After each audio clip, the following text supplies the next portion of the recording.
Welcome to Achievers Academy Shivamogga. ಆತ್ಮೀಯ ವಿದ್ಯಾರ್ಥಿ ಮಿತ್ರರೇ, ನಾನು ನಿಮ್ಮ ಮಹೇಶ್ KS. ಇಂದಿನ ತರಗತಿ ಕೂಡ ಡೈರೆಕ್ಷನ್ಸ್ ಆಗಿರುತ್ತೆ. ಈ ಡೈರೆಕ್ಷನ್ಸ್ ಸೆನ್ಸ್ ಟೆಸ್ಟ್ ಅಥವಾ ಆ ಡೈರೆಕ್ಷನ್ ಕಾನ್ಸೆಪ್ಟ್ ಮೇಲೆ ಮತ್ತೊಂದು ಕ್ವಶನ್ಸ್, ಅದು ಕೂಡ ಸೆಟ್ ಆಫ್ ಕ್ವಶನ್ಸನ್ನು ನಾನು ಇವತ್ತು ಡಿಸ್ಕಸ್ ಮಾಡ್ತಾ ಹೋಗ್ತೀನಿ. ಸೊ ಅದು ನಿಮಗೆ ಮುಂಬರುವಂತಹ ಪ್ರಿಲಿಮ್ಸ್ ಎಕ್ಸಾಮ್ಗಳಲ್ಲಾಗಿರ್ಬೋದು ಅಥವಾ ಯಾವುದಾದ್ರೂ ಮೇನ್ಸ್ ಎಕ್ಸಾಮ್ಗಳಲ್ಲಿ ಸ್ವಲ್ಪ ನಿಮಗೆ ಮಾಡ್ರೇಟ್ ಲೆವೆಲ್ ಕ್ವಶನ್ಸನ್ನು ಕೇಳಿರ್ತಾರೆ. ಬಟ್ ನೀವು ಇದೇ ಬೇಸ್ ಮೇಲೆ ಮೇನ್ಸ್ ಎಕ್ಸಾಮ್ ಕ್ವಶನ್ಸನ್ನು ಕೂಡ ಈಸಿಯಾಗಿ ಸಾಲ್ವ್ ಮಾಡ್ಬೋದು. ಹಾಗಾಗಿ ನಂಬರ್ ಆಫ್ ಕ್ವಶನ್ಸನ್ನು ನೀವು ಜಾಸ್ತಿ ಪ್ರಾಕ್ಟೀಸ್ ಮಾಡಿದ್ದೆ ಆದಲ್ಲಿ ಸೊ ನಿಮಗೆ ಎಕ್ಸಾಮ್ ಕೂಡ ಈಸಿ ಆಗ್ತಾ ಹೋಗುತ್ತೆ. ಸೊ ಡೈರೆಕ್ಟ್ ನಾನು ಇವತ್ತು ಕ್ವಶನ್ಸನ್ನು ನೋಡ್ತಾ ಹೋಗ್ತೀನಿ. ಸೊ ಅದು ಯಾವುದೇ ಸೆಂಟ್ರಲ್ ಗೌರ್ಮೆಂಟ್ ಎಕ್ಸಾಮ್ಗಳಲ್ಲಿ ನಿಮಗೆ ಮುಂಬರ್ತಕ್ಕಂತಹ ದಿನಗಳಲ್ಲಿ ಕೇಳ್ತಾ ಹೋಗ್ತಾರೆ. ಯಾಕಂದರೆ ಸಾಕಷ್ಟು ನೋಟಿಫಿಕೇಶನ್ಸ್ಗಳು ನಿಮಗೆ ಸಿಗ್ತಾ ಹೋಗುತ್ತೆ ಮುಂಬರ್ತಕ್ಕಂತಹ ದಿನಗಳಲ್ಲಿ. ಹಾಗಾಗಿ ಡೇ ಬೈ ಡೇ ನಿಮ್ಮ ಪ್ರಾಕ್ಟೀಸನ್ನು ನೀವು ಅಪ್ಗ್ರೇಡ್ ಮಾಡ್ಕೊಳ್ತಾ ಹೋಗಿ. ಸೊ ನಾವಿತ್ತು ಡೈರೆಕ್ಟ್ ಕ್ವಶನ್ಸ್ ನೋಡ್ತಾ ಹೋಗೋದಾದ್ರೆ, ಸೊ ನಿಮಗೆ ಫಸ್ಟ್ ಕ್ವಶನ್ಸ್ ಈ ರೀತಿ ಇದೆ. ಸೊ ಯಾವುದೋ ಒಂದು ಡೈರೆಕ್ಷನ್ ಬೇಸ್ ಮೇಲೆ ಆ ಕ್ವಶನ್ಸನ್ನು ಕೊಟ್ಟಿರ್ತಾರೆ. ಆ ಕ್ವಶನ್ಸನ್ನು ಸಾಲ್ವ್ ಮಾಡಬೇಕಾಗುತ್ತೆ. ಬೇಸ್ಡ್ ಆನ್ ದಟ್ ನಿಮಗೆ 3 ಅಥವಾ 4 ಮಾರ್ಕ್ಸ್ ಅಥವಾ 5 ಮಾರ್ಕ್ಸ್ ತನಕ ಕೇಳುವಂತಹ ಚಾನ್ಸಸ್ ಇರುತ್ತೆ ಕ್ವಶನ್ಸನ್ನು. ಸೊ ಈ ಡೈರೆಕ್ಷನ್ಸ್ ಏನು ಕೊಟ್ಟಿದ್ದಾರೆ ಆ ಕ್ವಶನ್ಸನ್ನು ನಾವು ನೋಡ್ತಾ ಹೋಗೋದಾದ್ರೆ, Virat goes to supermarket store to buy fruits ಅಂತ ಹೇಳಿದ್ದಾರೆ. Next he enters the market ಅಂತ ಹೇಳಿದ್ದಾರೆ. ಅಂದರೆ ಫಸ್ಟ್ ಸ್ಟಾರ್ಟಿಂಗ್ ನಿಮಗೆ ಯಾವುದೇ ರೀತಿಯ ಡೈರೆಕ್ಷನ್ಸ್ ಕೊಟ್ಟಿರಲ್ಲ. ಸೊ ಕೆಲವು ಆಸ್ಪಿರೆಂಟ್ಸ್ಗಳು ಈ ರೀತಿ ಸ್ಟಾರ್ಟಿಂಗ್ ಡೈರೆಕ್ಷನ್ ಕೊಡದೇ ಇದ್ದಾಗ ಕನ್ಫ್ಯೂಷನ್ ಆಗ್ತೀರಾ. ಯಾವುದೇ ರೀತಿಯ ಕನ್ಫ್ಯೂಷನ್ ಆಗಬೇಡಿ. ಅವ್ರು ಏನು ಮೂಮೆಂಟ್ ಹೇಳಿದಾರೋ ಅದರ ಪ್ರಕಾರ ಮೂಮೆಂಟ್ ಮಾಡ್ತಾ ಹೋಗಿ. ಎಲ್ಲೋ ಒಂದು ಕಡೆ ನಿಮಗೆ ಹಿಂಟ್ಸ್ ಸಿಗುತ್ತೆ. ಬೇಸ್ಡ್ ಆನ್ ದಟ್ ನೀವು ಮಾಡಿರುವಂಥದ್ದು ರೈಟ್ ಆರ್ ರಾಂಗ್ ಅನ್ನೋಂಥದ್ದನ್ನ ಚೆಕ್ ಮಾಡ್ಕೊಳ್ಬೋದು. ಸೊ ಇಲ್ಲಿ ವಿರಾಟ್ ಅವರು ನಿಮಗೆ ಸೂಪರ್ ಮಾರ್ಕೆಟಿಗೆ ಹೋಗ್ತಾ ಇದ್ದಾರೆ. ಸೊ ವಿರಾಟ್ ಅವರು ಸೂಪರ್ ಮಾರ್ಕೆಟಿಗೆ ಹೋಗ್ತಾ ಇದ್ದಾರೆ ಫ್ರೂಟ್ಸನ್ನು ಬೈ ಮಾಡಲಿಕ್ಕೆ. ಸೊ ಅದು ನಮಗೆ unnecessary information. He enters the market, next turns to his right and walks 7 metre ಅಂತ ಹೇಳಿದ್ದಾರೆ.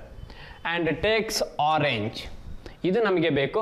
ಸೊ ಅವನೇನು ಮಾಡ್ತಾನೆ, ಮಾರ್ಕೆಟಿಗೆ ಎಂಟರ್ ಆಗ್ತಾ ಇದ್ದಾನೆ. ಎಂಟರ್ ಆದ ಕೂಡಲೇ next turn to his right ಅಂತ ಹೇಳಿದ್ದಾರೆ. ಅಂದರೆ ಮಾರ್ಕೆಟಿಗೆ ಎಂಟರ್ ಆದ ಕೂಡಲೇ ಅವನು ರೈಟಿಗೆ ಟರ್ನ್ ಆಗ್ತಾನೆ. ಸೊ ನಾನೀಗ ಜಸ್ಟ್ ಮಾರ್ಕೆಟಿಗೆ ಎಂಟರ್ ಆಗ್ತಾ ಇದ್ದೀನಿ. ಮಾರ್ಕೆಟಿಗೆ ಎಂಟರ್ ಆದವನು ರೈಟಿಗೆ ಟರ್ನ್ ಆಗ್ತೀನಿ ಅಂದರೆ ಸೊ ನಾನು ರೈಟ್ ಸೈಡ್ ಮೂವ್ಮೆಂಟ್ ಮಾಡ್ಕೊಳ್ತೀನಿ. ಸೊ ಮೂವ್ ಆಗಿರುವಂಥದ್ದು 7 ಮೀಟರ್. ಸೊ ಅಲ್ಲಿ ಅವನು 7 ಮೀಟರ್ ಏನು ಮೂವ್ ಆಗಿದ್ದಾನೆ ಆ್ಯಂಡ್ ಟೇಕ್ಸ್ ಆರೆಂಜಸ್ ಅಂತ ಹೇಳ್ತಾರೆ. ಅಂದರೆ ಇಲ್ಲಿಂದ ಸ್ಟಾರ್ಟ್ ಮಾಡ್ತಾನೆ. ನಿಮಗೆ ವಿರಾಟಿನ ಸ್ಟಾರ್ಟಿಂಗ್ ಪೊಸಿಷನ್ ಆಗಿರುತ್ತೆ ಇದು. 7 ಮೀಟರ್ ಮೂವ್ ಆದಮೇಲೆ ಅವನು ಆರೆಂಜಸ್ಸನ್ನು ತಗೊಳ್ತಾನೆ ಅಥವಾ ಟಿ ಟೇಕ್ಸ್ ಆರೆಂಜಸ್ನ ತಗೊಂಡಿದ್ದಾನೆ. Next then he turns his left and walks 3 metre takes peaches. 3 metres left turn, ಲೆಫ್ಟಿಗೆ ಟರ್ನ್ ಆಗ್ತಾನೆ. ಸೊ ನೀವು ಈಸ್ಟ್ ಡೈರೆಕ್ಷನ್ಗೆ ಮೂವ್ ಆಗ್ತಾ ಇದ್ದೀರಾ ಅಂದರೆ ನಿಮ್ಮ ಲೆಫ್ಟ್ ಅಂದರೆ ಅದು ಟಾಪಿಗೆ ಮೂವ್ ಆಗಬೇಕು. ಇಲ್ಲಿ 3 ಮೀಟರ್ ಡಿಸ್ಟೆನ್ಸ್ ಇದೆ ನಿಮಗೆ ಮೂವ್ ಆಗುವಂಥದ್ದು ಅವನು.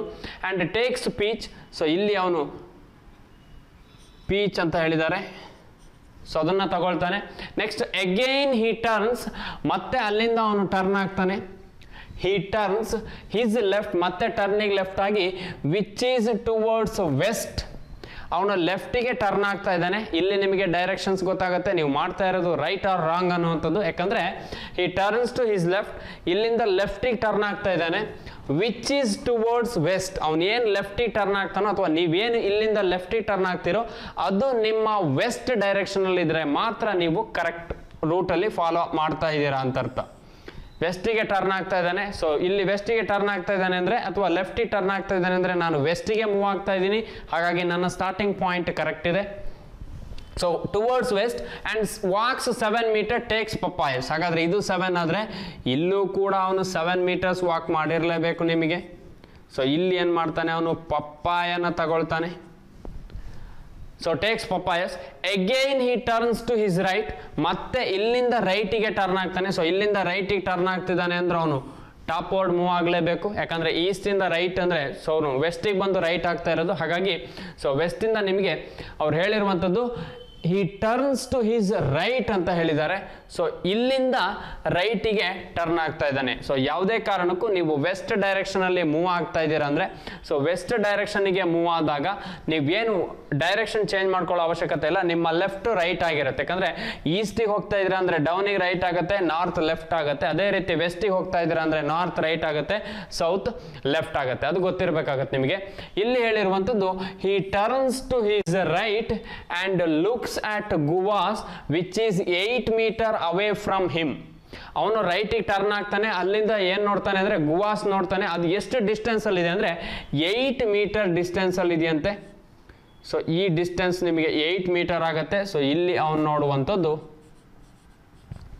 ಗುವಾಸ್, looks guavas and he takes guavas ತಗೊಳ್ತಾನೆ and moves to his right. ಮತ್ತೆ ರೈಟಿಗೆ ಮೂವ್ ಆಗ್ತಾನೆ ಅವನು. ನಾರ್ತಿಂದ ನಿಮ್ಮ ರೈಟ್ ಆಗಿರುತ್ತೆ. And walks 7 metre and stops at the counter for billing. ರೈಟಿಗೆ ಮೂವ್ ಆಗಿ 7 ಮೀಟರ್ ವಾಕ್ ಮಾಡಿದ ಮೇಲೆ ಅವನು ಬಿಲ್ಲಿಂಗ್ ಕೌಂಟರ್ ಹತ್ರ ಸ್ಟಾಪ್ ಆಗ್ತಾನೆ. ಸೊ ಇಲ್ಲಿ ಫೈನಲ್ ಡೈರೆಕ್ಷನ್ಗೆ ಬಂದ, ಬಿಲ್ಲಿಂಗ್ ಕೌಂಟರಿಗೆ ಸ್ಟಾಪ್ ಆಗ್ತಾನೆ ಅವನು. Stops at the counter for billing. So next ಇದರ ಬೇಸ್ ಮೇಲೆ ನಿಮಗೆ ಕ್ವಶನ್ಸನ್ನ ಕೊಟ್ಟಿದ್ದಾರೆ. ಸೊ ಕ್ವಶನ್ಸ್ನ ನಾವು ನೋಡೋದಾದ್ರೆ, how far is the papaya stall from the starting point. Starting ಪಾಯಿಂಟಿಂದ ಪಪ್ಪಾಯ ಸ್ಟಾಲು ಯಾವ ಡೈರೆಕ್ಷನ್ನಲ್ಲಿ ಇದೆ. ಸೊ ಸ್ಟಾರ್ಟಿಂಗ್ ಪಾಯಿಂಟ್ ಇರುವಂಥದ್ದು ವಿರಾಟ್ ಅಂತ ಬರೆದಿದ್ದೀನಿ ನಾನು. ಸೊ ವಿರಾಟ್ ಅಂತ ಏನು ಮೆನ್ಷನ್ ಮಾಡಿದ್ದೀನಿ ಇದು ನಿಮ್ಮ ಸ್ಟಾರ್ಟಿಂಗ್ ಪಾಯಿಂಟ್ ಆಗಿರುತ್ತೆ. ಇಲ್ಲಿಂದ ಪಪ್ಪಾಯ ಸ್ಟಾಲ್ ಇರೋದು, ಸೊ ಇದೇ ಪಾಯಿಂಟ್ ಏನು ಪಪ್ಪಾಯ ಇದೆಯಾ ಅದೇ ಪಪ್ಪಾಯ ಸ್ಟಾಲ್ ಆಗಿರುತ್ತೆ. ಕೇಳಿರುವಂಥದ್ದು ಡೈರೆಕ್ಷನ್ ಅಲ್ಲ, how far is the papaya stall from the starting point ಅಂತ ಕೇಳಿದ್ದಾರೆ. ಸೊ ಸ್ಟಾರ್ಟಿಂಗ್ ಪಾಯಿಂಟ್ ಇಂದ ಪಪ್ಪಾಯ ಸ್ಟಾಲ್ ಈ ಡಿಸ್ಟೆನ್ಸ್ ಇರೋದು, ಇಲ್ಲೂ 3 ಇದೆ ಅಂದರೆ ಇಲ್ಲೂ ಕೂಡ 3 ಮೀಟರ್ ಇರಲೇಬೇಕು. ಹಾಗಾಗಿ ನಿಮ್ಮ ಆನ್ಸರು ಆಪ್ಷನ್ ಎ 3 ಮೀಟರ್ ಅನ್ನೋದು ರೈಟ್ ಆನ್ಸರ್ ಆಗಿರುತ್ತೆ. ಯಾಕಂದರೆ how far is the papaya stall from starting point ಅಂದರೆ 3 ಮೀಟರ್ ಡಿಸ್ಟೆನ್ಸಲ್ಲಿ ಪಪ್ಪಾಯ ಸ್ಟಾಲ್ ಇದೆ. ಸೊ ಈ ರೀತಿ ಕ್ವಶನ್ಸನ್ನು ನಿಮಗೆ ಕೇಳ್ತಾರೆ.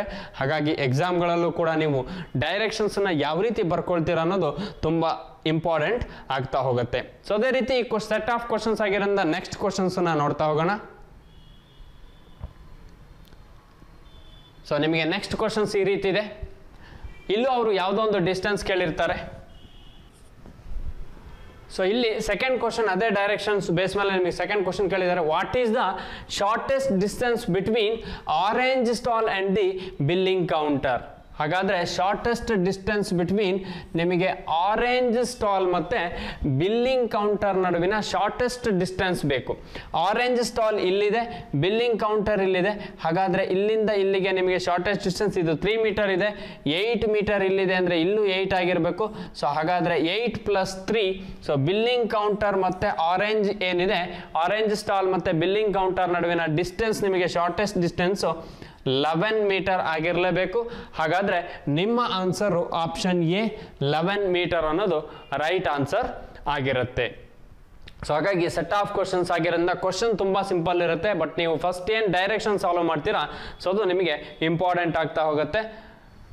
ಸೊ ಅದೇ ರೀತಿ ನಾವು ನೆಕ್ಸ್ಟ್ ಕ್ವಶನ್ಸನ್ನು ನೋಡ್ತಾ ಹೋಗೋದಾದರೆ,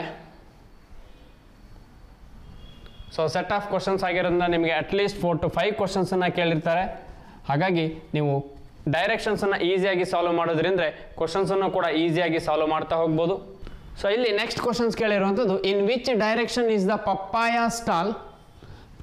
stall is located with respect to the orange stall ಅಂತ ಕೇಳಿದ್ದಾರೆ. ಅಂದರೆ ಆರೆಂಜ್ ಸ್ಟಾಲಿಗೆ ಕಂಪೇರ್ ಮಾಡಿದರೆ ಪಪ್ಪಾಯ ಸ್ಟಾಲು ಯಾವ ಲೊಕೇಶನಲ್ಲಿ ಇದೆ ಅನ್ನುವಂಥದ್ದು. ಸೊ ಇಲ್ಲಿ ನಿಮಗೆ ಪಪ್ಪಾಯ ಮತ್ತು ಆರೆಂಜ್ ಸ್ಟಾಲ್ ನಡುವಿನ ಲೊಕೇಶನ್ ಸಿಗುತ್ತೆ. ಯಾಕಂದರೆ ಅವರು ಕೇಳಿರುವಂಥದ್ದು papaya stall is located with respect to the orange stall.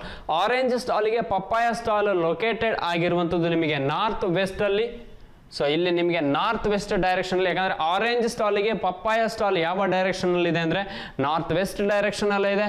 So option C ಅನ್ನೋದು ನಿಮ್ಮ ರೈಟ್ ಆನ್ಸರ್ ಆಗಿರುತ್ತೆ. ಸೊ ಸೆಟ್ ಆಫ್ ಕ್ವಶನ್ಸನ್ನು ಕೇಳಿರ್ತಾರೆ ನಿಮಗೆ ಈ ರೀತಿ ಕ್ವಶನ್ಸ್ ಕೊಟ್ಟಾಗ. ಹಾಗಾಗಿ ಕ್ವಶನ್ಸ್ ತುಂಬ ಈಸಿ ಇರುತ್ತೆ. ನೀವು ಕ್ವಶನ್ಸ್ನ ಡೈರೆಕ್ಷನ್ಸ್ ಏನು ಕೊಟ್ಟಿರ್ತಾರೆ ಸೊ ಅದನ್ನು ಯಾವ ರೀತಿ ಸಾಲ್ವ್ ಮಾಡ್ತೀರಾ ಅನ್ನೋದು ಮೇಜರ್ ರೋಲ್ನ ಪ್ಲೇ ಮಾಡ್ತಾ ಹೋಗುತ್ತೆ. ನೆಕ್ಸ್ಟ್ ಕ್ವಶನ್ಸ್ ನೋಡೋದಾದರೆ, ಇನ್ which direction does Virat move for billing. ಅಂದರೆ ಅವನು ಬಿಲ್ಲಿಂಗ್ ಸೆಕ್ಷನಿಗೆ ಹೋಗ್ಬೇಕಾದ್ರೆ ಅಥವಾ ಬಿಲ್ಲಿಂಗ್ ಕೌಂಟರಿಗೆ ಹೋಗ್ಬೇಕಾದ್ರೆ ಯಾವ ಡೈರೆಕ್ಷನಲ್ಲಿ ಮೂವ್ ಆಗಬೇಕು. So which direction Virat move for billing ಅಂದರೆ ಅವನು ಬಿಲ್ಲಿಂಗ್ ಕೌಂಟರಿಗೆ ಹೋಗ್ಬೇಕಾದ್ರೆ ಯಾವ ಡೈರೆಕ್ಷನಲ್ಲಿ ಮೂವ್ ಆಗ್ತಾ ಇದ್ದಾನೆ ಅಂದರೆ ಈ ಡೈರೆಕ್ಷನಲ್ಲಿ ಮೂವ್ ಆಗ್ತಿದ್ದಾನೆ. ಸೊ ಹಾಗಾದರೆ ಅವನು ಮೂವ್ ಆಗ್ತಾ ಇರುವಂಥದ್ದು ಈಸ್ಟಿಗೆ ಮೂವ್ ಆಗ್ತಾ ಇದ್ದಾನೆ ಅಥವಾ ಈಸ್ಟ್ ಡೈರೆಕ್ಷನಿಗೆ ಮೂವ್ ಆಗ್ತಾ ಇದ್ದಾನೆ. ಸೊ ಹಾಗಾಗಿ ನಿಮ್ಮ ಆನ್ಸರು ಆಪ್ಷನ್ ಬಿ ಈಸ್ಟ್ ಅನ್ನೋದು ರೈಟ್ ಆನ್ಸರ್ ಆಗಿರುತ್ತೆ. ಸೊ ಈ ರೀತಿ ಕ್ವಶನ್ಸ್ಗಳನ್ನು ಕೇಳ್ತಾರೆ ನಿಮಗೆ ಎಕ್ಸಾಮ್ಗಳಲ್ಲಿ. ಹಾಗಾಗಿ ನೀವು ಡೈರೆಕ್ಷನ್ಸನ್ನು ಯಾವ ರೀತಿ ಬರ್ಕೊಳ್ತೀರಾ ಅಥವಾ ಯಾವ ರೀತಿ ಡೈರೆಕ್ಷನ್ಸನ್ನು ನೋಟ್ ಡೌನ್ ಮಾಡ್ಕೊಳ್ತೀರಾ ಅನ್ನೋದು ಇಂಪಾರ್ಟೆಂಟ್ ಆಗ್ತಾ ಹೋಗುತ್ತೆ. ಸೊ ಅದೇ ರೀತಿ ನೆಕ್ಸ್ಟ್ ಕ್ವಶನ್ಸ್ ನೋಡ್ತಾ ಹೋಗೋದಾದ್ರೆ, ಸೊ ಅಲ್ಲಿ ಡೈರೆಕ್ಷನ್ ಬೇಸ್ ಮೇಲೆ ಅಥವಾ ಏನು ಫಸ್ಟ್ ಡೈರೆಕ್ಷನ್ ಸಾಲ್ವ್ ಮಾಡಿದ್ರೆ ಅದರ ಬೇಸ್ ಮೇಲೆ 4 ಕ್ವಶನ್ಸ್ ಕೊಟ್ಟಿದ್ರು. ಅಂದರೆ 4 ಮಾರ್ಕ್ಸಿಗಾದರೂ ಕೇಳ್ಬೋದು, ನಿಮಗೆ 5 ಮಾರ್ಕ್ಸಿಗಾದರೂ ಕೇಳ್ಬೋದು. So next question individual direction base ಮೇಲೆ ಹೇಳಿದ್ದಾರೆ. So if you start running from a point towards north, ಯಾವುದೋ ಒಂದು ಪಾಯಿಂಟಿಂದ ಸ್ಟಾರ್ಟ್ ಮಾಡ್ತೀರಾ, ನಾರ್ತ್ ಡೈರೆಕ್ಷನಲ್ಲಿ ನೀವು ಮೂವ್ ಆಗ್ತಾ ಇದ್ದೀರಾ ಅಂದರೆ ಸೊ ನೀವು ಈಸಿಯಾಗಿ ಇದನ್ನು ನೋಟ್ ಡೌನ್ ಮಾಡ್ಕೊಳ್ಬೋದು. ಸೊ ಟುವರ್ಡ್ಸ್ ನಾರ್ತ್ ಅಂತ ಹೇಳಿದ್ದಾರೆ, ಹಾಗಾಗಿ ನೀವು ಈಸಿಯಾಗಿ ನಾರ್ತಿಗೆ ಮೂವ್ ಆಗ್ಬೋದು. So next after covering 4 kilometre ಅಂತ ಹೇಳ್ತಾ ಇದ್ದಾರೆ. ಸೊ 4 ಕಿಲೋಮೀಟರ್ ನೀವು ನಾರ್ತಿಗೆ ಕವರ್ ಆಗಿದ್ದೀರಾ. 4 ಕಿಲೋಮೀಟರ್ ಇದು ನಿಮ್ಮ SP, that is nothing but starting point ಆಗಿರುತ್ತೆ. Running from a point towards north after covering 4 kilometre you turn to your left. So 4 kilometre ಡಿಸ್ಟೆನ್ಸ್ನ cover ಮಾಡಿದ ಮೇಲೆ you turn to your left ಅಂತ ಹೇಳಿದ್ದಾರೆ and run 5 kilometre. So ಲೆಫ್ಟಿಗೆ turn ಆಗ್ತೀರಾ, 5 kilometre run ಮಾಡ್ತೀರಾ. ಯಾಕಂದರೆ ನಾರ್ತ್ ಡೈರೆಕ್ಷನಲ್ಲಿ ಇದ್ದೀರಾ, ನಾರ್ತ್ ಡೈರೆಕ್ಷನಲ್ಲಿ ನೀವು 4 ಕಿಲೋಮೀಟರ್ ಕವರ್ ಮಾಡಿದ್ದೀರಾ. ಯಾಕಂದರೆ ನಾರ್ತ್ಗೆ ಮೂವ್ಮೆಂಟ್ ಆಗಿ 4 ಕಿಲೋಮೀಟರ್ ಕವರ್ ಮಾಡಿದ್ದೀರಾ. You turn to your left, ನಿಮ್ಮ ಲೆಫ್ಟೇ ನಿಮಗೆ ಲೆಫ್ಟ್ ಆಗಿರುತ್ತೆ. ಸೊ ಲೆಫ್ಟಿಗೆ ಟರ್ನ್ ಆಗ್ತೀರಾ, ಮೂವ್ ಆಗುವಂಥದ್ದು ರನ್ 5 ಕಿಲೋಮೀಟರ್ ಅಂತ ಹೇಳಿದ್ದಾರೆ. ಹಾಗಾಗಿ ಇಲ್ಲಿ ನೀವು 5 ಕಿಲೋಮೀಟರ್ ಮೂವ್ ಆಗ್ತೀರಾ. Next then again turn to your left ಅಂತ ಹೇಳಿದ್ದಾರೆ. ಮತ್ತೆ ನೀವು ಲೆಫ್ಟಿಗೆ ಟರ್ನ್ ಆಗ್ತೀರಾ, ಯಾಕಂದರೆ ಮತ್ತೆ ಡೌನ್ವರ್ಡಿಗೆ ಟರ್ನ್ ಆಗಬೇಕು. ಲೆಫ್ಟ್ ಆ್ಯಂಡ್ ರನ್ 5 ಕಿಲೋಮೀಟರ್ ಅಂತ ಹೇಳ್ತಿದ್ದಾರೆ. ಮತ್ತೆ ಲೆಫ್ಟಿಗೆ ಟರ್ನ್ ಆಗಿ ನೀವು 5 ಕಿಲೋಮೀಟರ್ ರನ್ ಆಗ್ತಾ ಇದ್ದೀರಾ. 5 ಕಿಲೋಮೀಟರ್ ರನ್ ಆಗಿದ್ದೀರಾ. Then turn to left again ಅಂತ ಹೇಳಿದ್ದಾರೆ. ಮತ್ತೆ ನೀವು ಲೆಫ್ಟಿಗೆ ಟರ್ನ್ ಆಗಬೇಕು. ಅನದರ್ 6 ಕಿಲೋಮೀಟರ್, ಮತ್ತೆ ಲೆಫ್ಟಿಗೆ ಟರ್ನ್ ಆಗಿ 6 ಕಿಲೋಮೀಟರ್ ಮೂವ್ ಆಗ್ತೀರಾ. ಸೊ ಇಲ್ಲಿ 4 ಇದೆ ಅಂದರೆ 4 + 2 6 ಆಗಿರುತ್ತೆ ನಿಮಗೆ, 6 kilometre. Before finishing you take another left turn and run 1 kilometre. ಮತ್ತೊಂದು ಲೆಫ್ಟ್ ಟರ್ನ್ ತಗೊಂಡು 1 ಕಿಲೋಮೀಟರ್ ನೀವು ಮೂವ್ ಆಗ್ತೀರಾ. ಇದು 1 ಕಿಲೋಮೀಟರ್ ಆಗಿರುತ್ತೆ ನೀವು ಮೂವ್ ಆಗಿರುವಂತಹ ಡೈರೆಕ್ಷನ್ಸು. 1 ಕಿಲೋಮೀಟರ್ ಮೂವ್ ಆಗ್ತೀರಾ. Then answer the following questions ಅಂತ ಹೇಳಿದ್ದಾರೆ. ಇದರ ಬೇಸ್ ಮೇಲೆ ಕ್ವಶನ್ಸ್ ಕೇಳಿದ್ದಾರೆ, ಆ ಕ್ವಶನ್ಸಿಗೆ ನಾವು ಆನ್ಸರ್ ಮಾಡಬೇಕಾಗುತ್ತೆ. From the finishing point if you have to reach the point from where you started, ಅಂದರೆ ನಿಮ್ಮ ಫಿನಿಶಿಂಗ್ ಪಾಯಿಂಟಿಂದ ನೀವು ಸ್ಟಾರ್ಟಿಂಗ್ ಪಾಯಿಂಟಿಗೆ ಮೂವ್ ಆಗಬೇಕಾದ್ರೆ ಅಥವಾ ರೀಚ್ ಆಗಬೇಕಾದ್ರೆ in which direction will you have to run, ನೀವು ಯಾವ ಡೈರೆಕ್ಷನಲ್ಲಿ ರನ್ ಮಾಡಬೇಕು. ಈಸಿಯಾಗಿ ಸಾಲ್ವ್ ಮಾಡ್ಬೋದು. ನೀವು ಈ ಪಾಯಿಂಟಿಗೆ ರೀಚ್ ಆಗಿದ್ದೀರಾ, ಸ್ಟಾರ್ಟಿಂಗ್ ಪಾಯಿಂಟ್ ಇಲ್ಲಿದೆ ಅಂದರೆ ಸೊ ಇಲ್ಲಿಂದ ಇಲ್ಲಿಗೆ ನಿಮಗೆ ಡಿಸ್ಟೆನ್ಸ್ ಇಲ್ಲಿ 4 ಇದೆ, ಇಲ್ಲಿ 6 ಇದೆ ಅಂದರೆ ಈ ಕಡೆ 4 ಇದೆ ಅಂದರೆ, ಯಾಕಂದರೆ ಇಲ್ಲಿ 5 ಅಂದರೆ ಇಲ್ಲಿ 5 ಆಗಿರಬೇಕು, 6 ಅಂದರೆ ಈ ಕಡೆ 1 ಕಿಲೋಮೀಟರ್ ಡಿಸ್ಟೆನ್ಸ್ ಆಗಿರುತ್ತೆ. ಹಾಗಾಗಿ ಅದು ಕೂಡ ನಿಮಗೆ ಗೊತ್ತಿರಬೇಕಾಗುತ್ತೆ. ಯಾಕಂದರೆ ಈ ಡಿಸ್ಟೆನ್ಸ್ 5 ಇದೆ ಅಂದರೆ ಇದು 6 ಇದೆ ಅಂದರೆ 5 + 1 ಆಗಿರಲೇಬೇಕು. ಅವ್ರು ಕೇಳಿರುವಂಥದ್ದು ಹೌ ಫಾರ್ ಅಲ್ಲ, ಫ್ರಮ್ ದಿ ಫಿನಿಶಿಂಗ್ ಪಾಯಿಂಟ್, ಅಂದರೆ ಈ ಪಾಯಿಂಟಲ್ಲಿ ಫಿನಿಶ್ ಆಗಿದ್ದೀರಾ, to reach the point where you started, ಅಂದರೆ ನಾನು ಇದನ್ನು ಫಿನಿಶಿಂಗ್ ಪಾಯಿಂಟನ್ನು F ಅಂತಲೇ ತಗೊಳ್ತೀನಿ, ಸ್ಟಾರ್ಟಿಂಗ್ ಪಾಯಿಂಟನ್ನು S ಅಂತ ತಗೊಳ್ತೀನಿ. ಸೊ ಸ್ಟಾರ್ಟಿಂಗ್ ಪಾಯಿಂಟಿಂದ ಫಿನಿಶಿಂಗ್ ಪಾಯಿಂಟ್ ಇದೆ.